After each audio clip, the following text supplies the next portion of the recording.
Slowly but surely we are making our way north, and you can tell how slowly the landscape changes from these lush green woods and nice and like roundish fjords in the south towards a more rugged landscape and scenery in the north.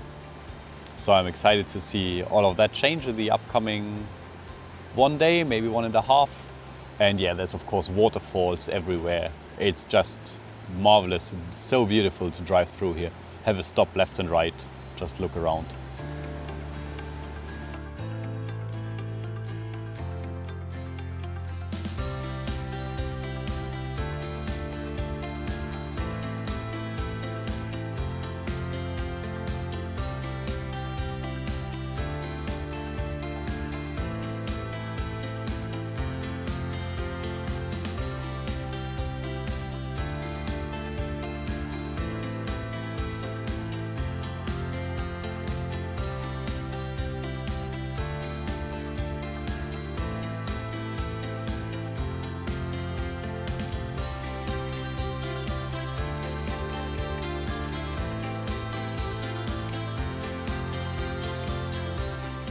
We're getting more to the north and north of Norway, slowly, and right now we are up high in the mountains, and behind me you see one of the glaciers of Norway.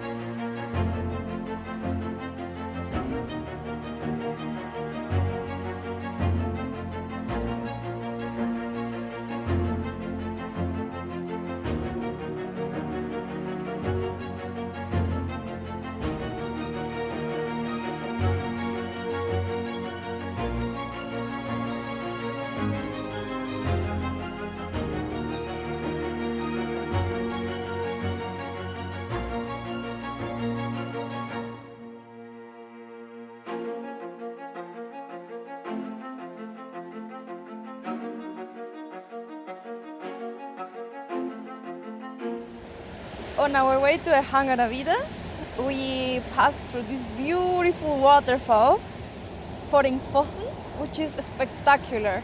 There is also a nice bridge being built on this area, so you can see the waterfall from very different angles.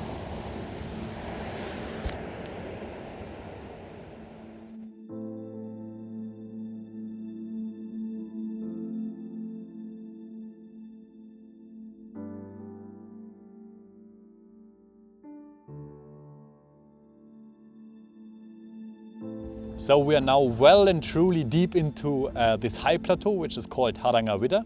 It's a vast area with an average elevation of 1,400 meters.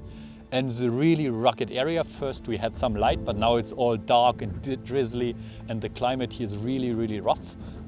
There's a lot of wind, there's almost no shelter. So that's why also the only thing that really grows here is like these mosses and grasses, something small, no trees, no nothing. And in winter, Arctic Expedition usually test their gear here. That's how harsh the conditions can be here. But it's super, super impressive, the landscape. It's something totally different than the rest of Norway as well. And despite this awful climate here, well, it's not awful all the time, of course, but it can be really tough. And despite of that, there is the largest free reindeer herd in entire Norway up here. It consists of 14,000 reindeer, and we haven't seen any yet because the area is really big. We were crossing fingers. We didn't see any, but it's also very unlikely to see them. You can of course do a lot of extensive hikes here, maybe then you are more lucky to see them. But there's a nice road, so you can also just enjoy the views from the comfort of your car.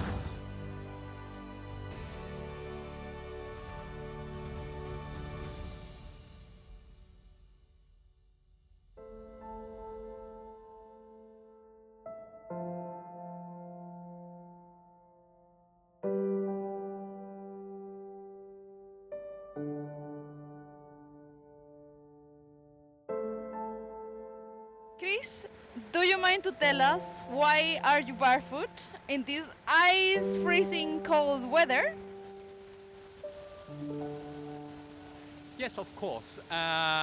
So, basically what I thought was a very short hike to this beautiful waterfall turns out it's a still short hike, but through,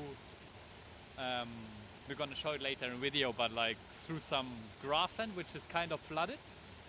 And of course I have waterproof shoes, but they are well kept in the car, so I only brought my sneakers. And I decided instead of having wet feet and wet shoes, I'd rather have only wet feet.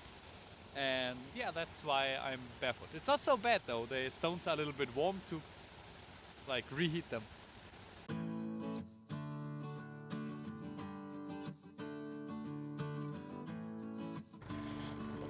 This is a stave church, or a church made completely of wood from the Vikings times. And one thing that I asked from the first moment was, why is it black? The answer is it is because it is 800 years old and the wood is still the original wood. And along the years, withstanding weather, sun, anything, it became this color of black. And also the wood does not have contact to the floor, so it does not rot, which is why also it could become 800 years old. There were several of these churches along Europe, but only in Norway are a few of those standing still, and this one is one of the best preserved.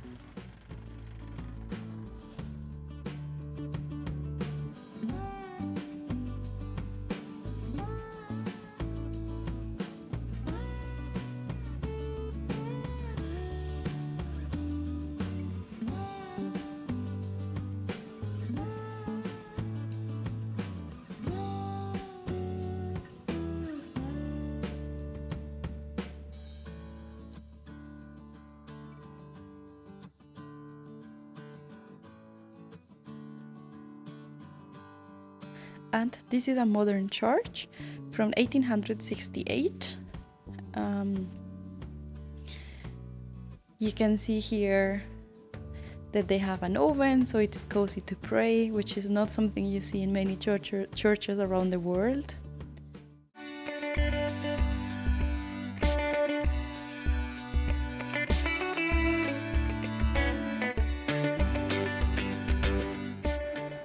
So our last stop for the day will be Nirgardsbreen, which you probably can't see, but is back there. A glacier? A glacier. When we come around the corner, we'll see it more. It's a relatively short hike of 3 kilometers one way. You can, if these boats are in operation, you can shorten the path by half of the way. It's only 1.5 kilometers. But yeah, they're not in operation, so we will have to do the full 3 kilometers. By ourselves. Yes, exactly. But it's a relatively easy hike, but you still need proper shoe and everything. What else? I think that's it. Let's go!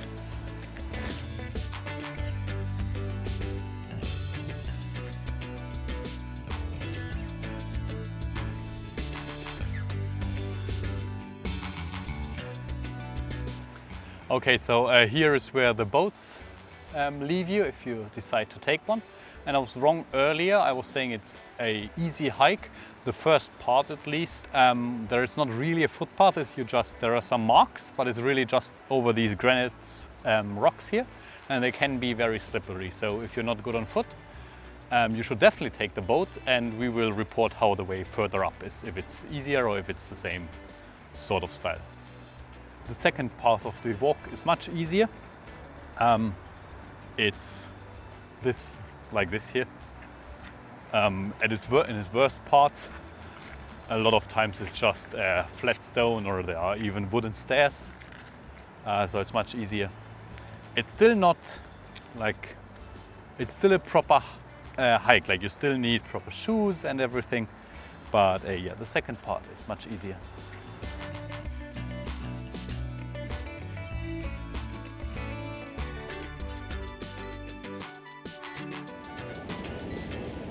Look at the ice, glacier ice.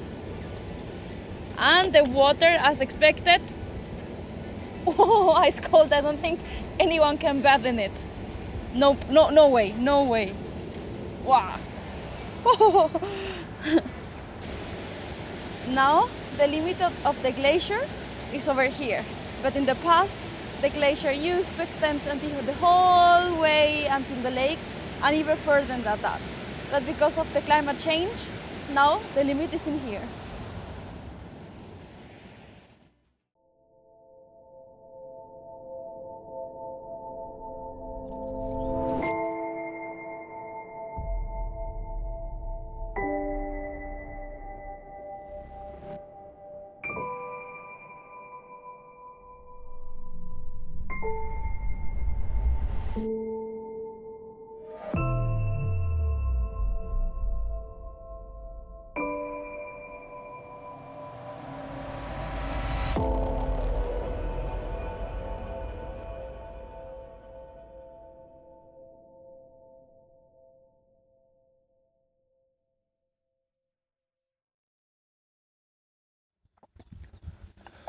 Well, good morning. Today the initial idea was to hike to Nirgalsbreen, the glacier that comes down from these mountains behind me. But as you can see, well, the weather and the clouds are not quite cooperating, so we're changing plans. We will go to another stave church that is close by, which is the oldest and most decorated stave church of Norway. So that's kind of a cool plan as well. We have some boogers, cow boogers. Hola, señora vaca con nariz mojada. Hola. Hola, señora vaca.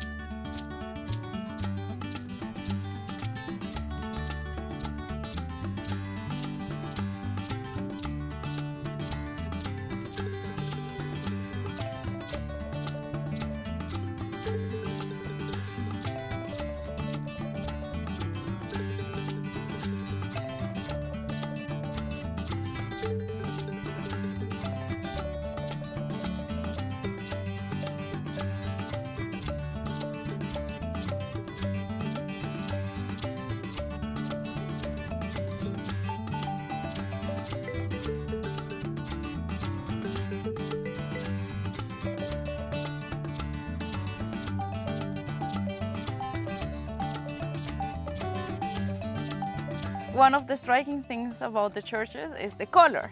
And this color is because it gets painted every couple of years with a specific mixture of what, Chris? I think it's only Tom. Of tarmac. So it protects the wood from insects, from rotting, from humidity, from anything that gets the wood fade away. The only thing it's really bad for is for fires, because it gets super fast in fire.